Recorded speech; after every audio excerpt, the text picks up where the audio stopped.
Selamat berjumpa lagi bersama saya Tembakau Folklore yang berusaha untuk mengangkat sisi-sisi positif tentang tembakau dan produk-produk tembakau khususnya cerutu. Ya, kita dalam channel ini memang melihat bagaimana sisi-sisi positif di balik dari kehidupan tembakau dan cerutu. Jadi ini bukan sekedar sebuah bisnis, bukan cuman sisi jualan, gitu, tapi bahwa di balik tembakau, di balik cerutu itu ada cerita orang-orang yang luar biasa, punya dedikasi, punya semangat, punya motivasi, juga punya pandangan ke depan yang luar biasa yang bisa kita ambil pelajarannya. Nah, saat ini kita akan ngobrol santai, tapi ada santainya, santai bermuatan, bersama dengan sosok yang di dunia tembakau dan cerutu cukup dikenal. Tapi bagi teman-teman yang di luar dari tembakau dan cerutu mungkin belum kenal, jadi bisa lebih mengenal. Karena kita tidak cuma cerita tentang tembakau dan cerutu, tetapi kehidupan secara umum. Nah, kita berkenalan dengan sosok yang satu ini, Bapak Imam Wahyudi. Ya. Selamat malam Pak Imam. Malam Bu Elo. Ya. Terima kasih. Jadi saya diundang di rumah beliau yang cukup nyaman sekali. Asri. Asri. Walaupun tidak begitu besar ya, tapi asri. Ya. Dan yang penting ketika nyerutu itu bisa langsung ke udara lepas ya Pak Imam. Ya. Iya, ini walaupun kita cukup larut malam ini ya, tapi kita ngobrol karena cukup asik tadi untuk Kalau soal cerutu kapanpun, baik iya, siang iya, maupun iya. malam. Ya, Pak Imam Wahyudi. Siapa sih yang tidak kenal dengan Pak Imam Wahyudi? Ya, Pak Imam, saya pernah dengar bahwa Pak Imam itu 30 tahun di dunia tembakau dan cerutu. Ya. Iya.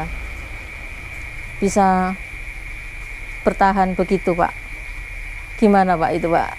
Ya. Ya, memang saya bekerja di dunia tembakau ini sudah hampir 31 tahun sebetulnya. Jadi kita pelajari, dididik oleh salah satu sosok yang yang terkenal lah di Indonesia, Tobe Komen, Sang Tobe Komen. Sang Tobe Komen. Ya, begawan ya. tembakau internasional. Ya. Pak Kahar ya. Betul. Ya. Beliau mendidik mulai dari proses tembakau, mulai dari pembibitan sampai persiapan ekspor. Nah, dari situ tumbuh sebuah kecintaan terhadap tembakau, sehingga kita bekerja dengan tembakau itu penuh rasa happy karena sudah cinta di tembakau. Beda kalau ada nuansa keterpaksaan, tapi kita enggak. Asik sekali karena di tembakau banyak ilmu, banyak suasana maupun banyak situasi yang bikin tertantang untuk lebih maju dan maju. Iya. Beliau Pak Kahar selalu dengan tekun, dengan telaten mendidik setiap karyawannya, termasuk saya.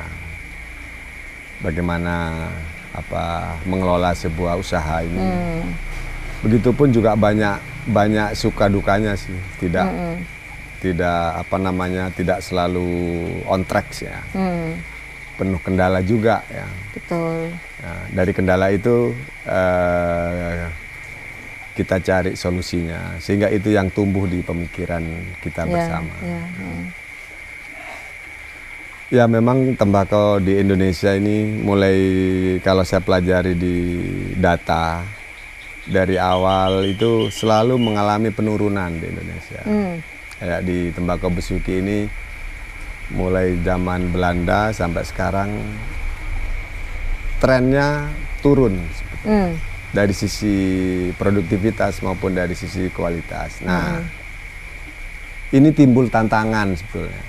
Idenya beliau, bagaimana kalau kita mencoba sebuah industri sigar. Nah, itu cikal bakalnya. Ya. Dengan pola pemikiran yang cukup jenius sekali. Dengan sigar ini sebagai produk hasil akhir di dunia tembakau, akan timbul kembali sebuah semangat baru. Bahwa yang sekarang tren tembakau itu turun, dengan sigar yang nanti makin dikenal di dunia internasional, kita punya optimisme akan naik lagi. Nah, ini kenapa beliaunya sama beberapa jajaran untuk mendirikan industri cerutu yang sekarang ini, yaitu PT Bos Imit Nusantara, atau yang kita kenal dengan Bin Sigar. Semuanya untuk ke Indonesia. Semua untuk hal-hal yang positif di lingkungan kita. Baik dari sisi ekonomi, dari sisi sosial. Nggak ada loh sebuah mata karya atau sebuah komoditi yang masih bisa menandingi tembakau. Contoh simpel aja ya, kebutuhan tenaga kerja, serapan tenaga kerja, itu luar biasa. Dibanding dengan komoditi yang lain. Mulai dari kebun, kemudian di gudangnya, di pengolahannya, itu serapannya luar biasa. Nah, multiply ini efek memberi ya, Pak? Kontribusi kepada serapan tenaga kerja yang tidak bisa diganti oleh komoditi-komoditi yang lain. Pak, tadi Pak Imam kan bilang tentang Pak Kahar, bahwa Pak Kahar itu mengajari, menularkan pelajaran pada karyawan-karyawannya. Betul. Ralat, Pak, bukan pada karyawannya saja, Pak, pada orang lain. Pada orang lain, pada lingkungan, ya, pada semuanya. Beliau orang yang terbuka dan tidak segan memberikan keilmuannya kepada setiap orang. Iya, betul. Itu hebatnya beliau. Betul. Saya tuh melihat bahwa tidak irit lah untuk membagi ilmu beliau. Betul. Iya, betul itu. Jadi itu kita rasakan dedikasi beliau dan sayangnya beliau kepada orang yang diajak ngobrol. Betul, ya. Menerima siapapun. Kenapa saya semangat seperti itu? Karena saya juga merasakan. Jadi ini bapaknya banyak orang ini. Hampir tidak ada jeda waktu untuk tidak bicara tentang pekerjaan dan keilmuan. Betul. Saya kalian yang paling sering dampingi beliaunya ya. Dimanapun selalu diberikan ilmu-ilmu tentang bagaimana mengelola sebuah usaha, bagaimana mengatasi sebuah persoalan dari beliaunya. Luar biasa. Jadi itu salah satu yang Pak, memberikan passion ya. Betul, ya, sebagai memberikan passion, memberikan motivasi dan menumbuhkan sebuah ide-ide cemerlang pada saat kita di sebelumnya tren tembakau terpuruk atau makin menurun. Mungkin cara ini, mungkin cara ini perkembangan Indonesia akan bangkit lagi. Kan jika ada sebuah sigar yang baik, katakanlah di Indonesia ini, dunia akan melihat, oh, Indonesia sudah mulai ada sebuah sigar yang bagus. Otomatis semua yang berkait sama sigar akan berkembang, termasuk bahan bakunya. Padahal kan pada zaman kolonial itu kan Jember itu kan Belanda itu kan mengambil sangat luas sekali yang ya, kita kenal dengan mengambil, Besuki Naus. betul. Ya. Dan itu untuk cerutu kan Pak? Ya. Diproduksi ya. di luar tuh untuk Tapi cerutu. Yang ada mulai zaman dulu sampai sekarang bahwa Besuki itu untuk ekspor. Nah, iya. Untuk bahan baku yang ya. ada di negara lain. Ya. Nah, kita harus menjadi tuan rumah di negaranya sendiri. Itulah. Sekarang saya dengar beberapa industri sudah tumbuh di Indonesia. Ya, industri sigar. Ini ya. it's okay. Ya. Selama mereka juga komitmen tentang kualitas cerutu. Betul. Nah, ini kalau bicara masalah kualitas cerutu, tadi kan sudah ditanamkan passion, tertarik gitu kan. Ya. Tapi kalau tertarik aja kan tidak cukup ya Pak? Ya. Betul. Harus dilanjutkan dengan perjuangan yang cukup keras ya, yang mungkin orang menganggap industri cerutu sekarang ini ya itu lebih mudah. It's okay memang karena sudah sekarang zamannya lebih maju. Komunikasi juga lebih banyak, dunia media sosial juga cukup berkembang. Ya, ya. Tetapi tidak sesederhana itu sebetulnya, karena kita bertaruh di kualitas, membawa nama bangsa Indonesia terhadap produk-produknya. Kalau Pak Imam menjelaskan tentang kualitas cerutu, atau ditarik ke belakang. Kualitas tembakau yang cocok untuk dijadikan cerutu itu bagaimana secara umum? Secara umum pertama kita sampaikan bahwa di Indonesia akan ada 3 wilayah. Medan atau Delhi ya, dengan tembakau Sumatera, di Klaten dengan tembakau Fosterland, dan di Besuki dengan tembakau Besuki Naus yang sangat populer di dunia internasional. Nah, tembakau ini yang sudah diplot menjadi sebuah sigar sebetulnya, sebuah cerutu. Kenapa? Ya memang berkarakter dari 3 daerah ini. Nah, dari karakter ini jika dibuat sebuah produk pasti sudah mempunyai spesifikatif yang memang diharapkan dari sebuah kualitas sigar. Tidak dicampuri oleh bahan baku yang lain. Nah, ini yang perlu dipahami oleh para kalangan produsen untuk mempertahankan bahwa sigar itu punya karakter sebetulnya. Tidak semata-mata menggulung tembakau yang bagus, terus bisa dihisap dan mempunyai rasa. Tidak hanya sesederhana itu. Ada sebuah karakternya. Nah, ini yang di dunia internasional menjadi sebuah penilaian sebuah cerutu. Ya butuh perjuangan juga sih. Bagaimana membuat inovasi. Nah, kebetulan saya di Bin Sigar. Tim Bin Sigar itu cukup solid. Ya. Hadirnya Pak Febrian yang memang punya keahlian di bidang sistem dan manajemen. Ada yang di bidang produksi, ada yang di bidang marketing. Ini menjadi satu tim yang berkolaborasi untuk membidik apa yang menjadi kelemahan kita dan apa yang menjadi kekuatan kita. Itulah Bin Sigar memang. Jadi saling mengisi untuk bagaimana Bin Sigar ini bisa menghasilkan produk yang bagus dan bisa bersaing di internasional.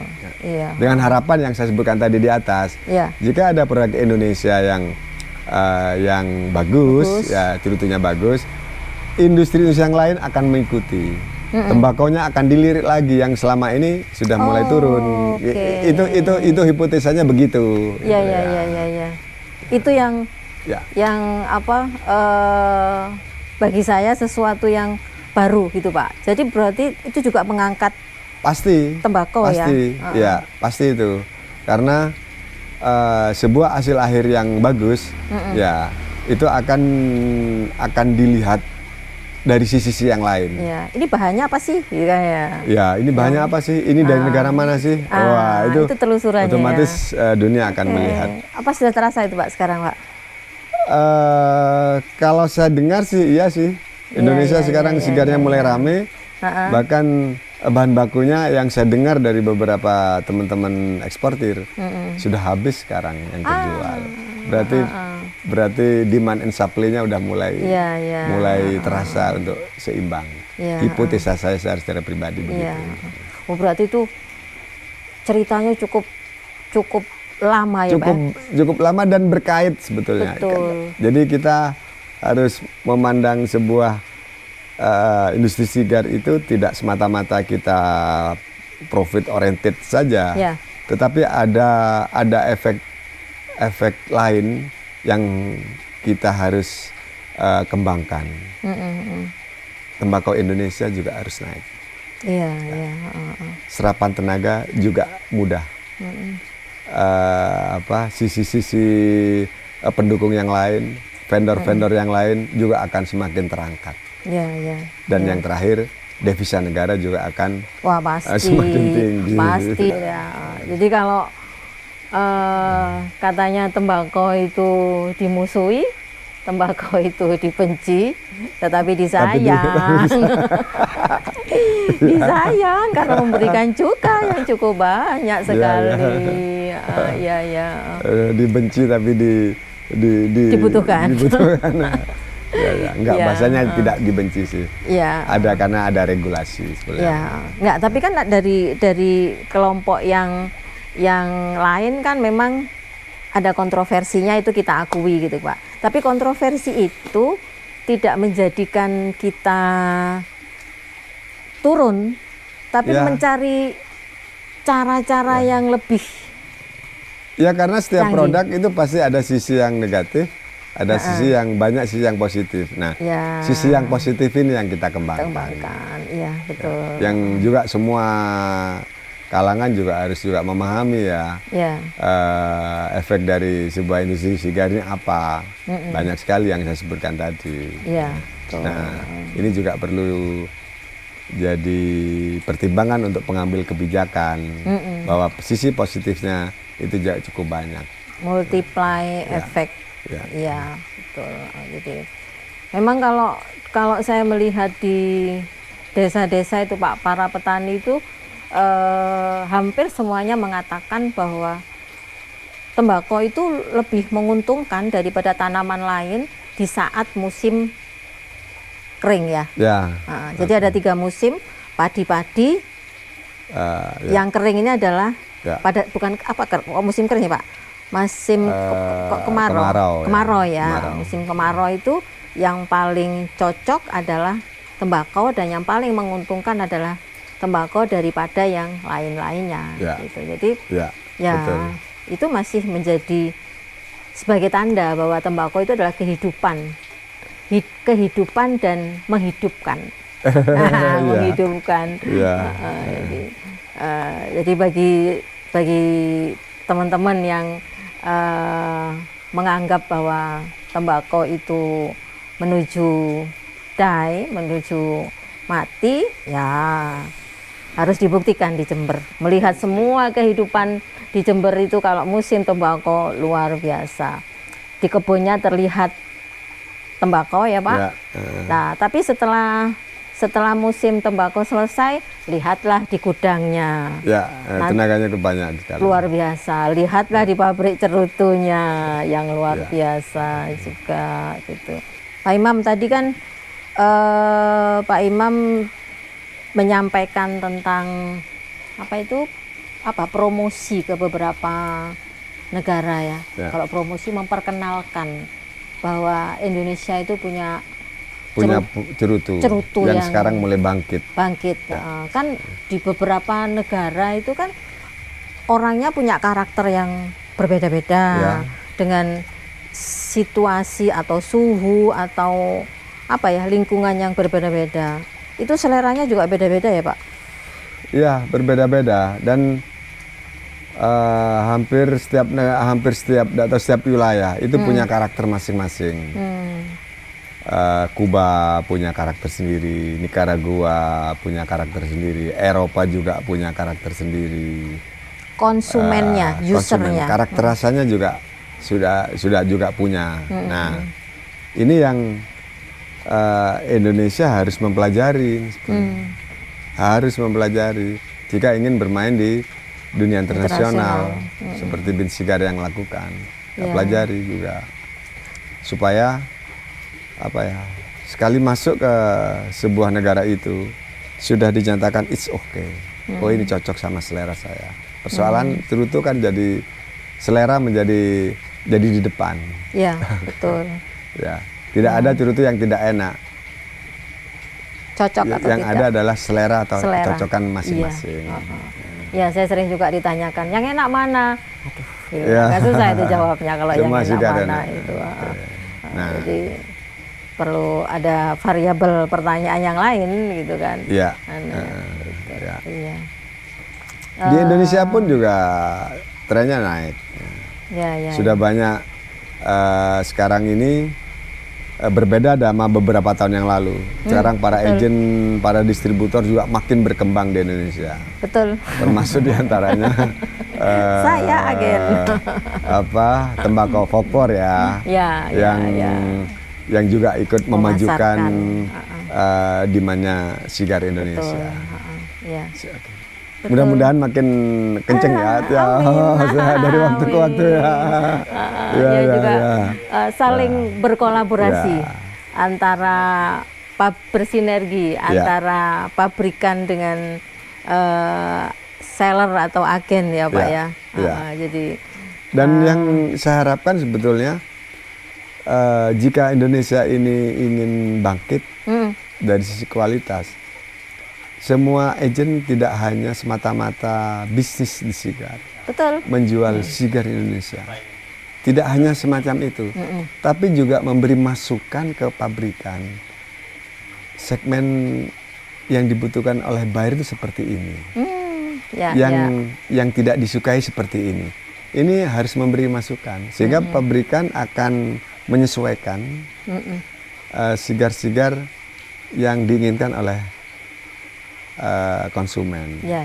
Berarti terima kasih kepada para user yang memberikan feedback pada produk-produk sigar yang kami tawarkan. Gitu. Jadi kalau misalkan kurang ini itu, gitu, silahkan kasih feedback ke kami. Nah, kami akan menyampaikan ke pabrikan. Dan pabrikan akan menganalisa, ya Pak ya? Ya, betul. Menganalisa, kemudian akan menyesuaikan bagaimana sih selera dari user, jadi para aficionado, jadi para penikmat cerutu. Jadi saling. Sering saya baca di buku-buku bisnis internasional. Kesempurnaan sebuah produk itu hasil dari sebuah gesekan antar sistem gitu. Itu bisa menjadi sebuah kesempurnaan. Kalau kalau pepatah yang populer di Indonesia bahwa putihnya beras itu hasil dari gesekan antar beras itu sendiri. Nah, sama dengan sigar. Jika cerutu Indonesia ingin bangkit, semua yang terlibat di percerutuan ini harus saling memberikan masukan. Tidak semata-mata bekerja atau mengusahakan di bidangnya masing-masing. Betul. Yang distributor memberikan masukan ke pabrikan, begitupun pabrikan akan berusaha untuk menyajikan yang terbaik dengan sigar yang berkualitas. Sepakat. Ya, saya juga merasakan Pak, ketika menjualkan produk cerutu itu tidak cuman memang kita sebagai core bisnis, sebagai usaha gitu, tapi di dalamnya itu pasti ada edukasi bahwa ini ketika ada orang bertanya ini rasanya bagaimana gitu. Jadi komentarnya bukan enak tidak enak, tetapi ini punya karakter begini, ini benar. Dari tembakau ini yang menciptakan rasa ini begini, itu memang sangat dibutuhkan untuk sebagai agen sebagai agen yang penghubungnya pabrik pada user. Gitu. Jadi itu saya juga sangat butuh belajar juga untuk memahami karakter dari cerutu. Termasuk baunya gitu kan. Saya biasa kalau tanya ini cerutu ini ya gitu, dari sebelum tahu apa yang disap itu, oh ini aromanya ini cerutu ini gitu. Saya biasa nebak-nebak begitu, jadi untuk mengasah kita gitu. Karena menurut saya ya memang harus dinikmati gitu kan Pak ya. Iya, memang ini untuk dinikmati. Dinikmati gitu. Jadi bukan hanya serut ngepul. Di di beberapa kayak majalah ataupun di media sosial, istilah untuk sigar itu bukan menghisap cerutu. Oke, tapi menikmati cerutu. Oh, menikmati. Jadi ada unsur psikologis memang. Ada unsur psikologi bagaimana bisa maksimal menikmati ini. Nah, ini butuh komponen yang cukup luas. Butuh banyak kalau mau kita pelajari lebih dalam. Mungkin waktunya tidak cukup sekarang. Ketemu pada set berikutnya. Karena bagaimana waktunya menghisap segmen rasa yang harus yang kita inginkan. Terus caranya motong, caranya menghisap, banyak komponen yang harus dipahami di dalam dunia sigar. Yang bentuknya juga besar kecilnya cerutu. Ini masing-masing punya filosofi yang ya harus dipahami lah, supaya menikmatinya cerutu lebih optimal ya. Gitu. Lebih optimal tuh lebih nikmat. Ya lebih nikmat banget. Kalau sudah merasakan nikmatnya sigar, oh itu happy-nya luar biasa. Nah ini karena waktunya sudah cukup larut ya. Dan kalau ngomong tentang sigar ini, wah banyak sekali. Betul, tidak sampai subuh kita Pak. Sampai subuh kita. Besok kita masih harus bekerja lagi dengan aktivitas yang baru di hari besok itu. Jadi mungkin kita cukupkan sekian dulu Pak Imam gitu, karena cerita panjangnya kita sambung di volume yang berikutnya gitu, dengan cerita-cerita yang baru gitu. Saya terima kasih sekali pada Pak Imam. Sama-sama. Ya, pada teman-teman yang menyaksikan di channel Tembakau Folklore. Sampai jumpa di lain kesempatan, di lain sosok juga yang akan memberikan inspirasi tentang kehidupan ya. Jadi intinya Tembakau Folklore itu ingin bagaimana melalui tembakau dan cerutu itu kita bisa melihat sisi-sisi positif dari kehidupan gitu. Jadi dari siapapun. Jadi kalau malam ini bersama dengan Pak Imam, kemudian di volume yang di edisi-edisi yang lain dengan sosok-sosok yang lain, semuanya yang kita angkat adalah bagaimana sisi positifnya, dan itu bisa berlaku pada siapapun, bukan sebatas orang yang terjun di dunia tembakau, tetapi ya pada siapapun di bidang apapun ya Pak. Karena itu adalah pelajaran yang umum ya, motivasi, sistem, bagaimana mengolah usaha itu agar supaya bisa maju, bisa dikelola dengan baik, bisa berkembang dan sebagainya, itu ya itu yang ingin kita tonjolkan di sini. Jadi semoga terus menjadikan semangat buat kita semua. Terima kasih saya sampaikan, sampai bertemu di lain kesempatan.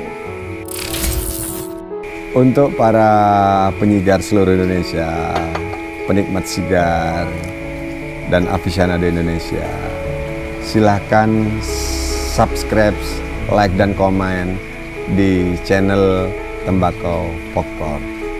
Terima kasih.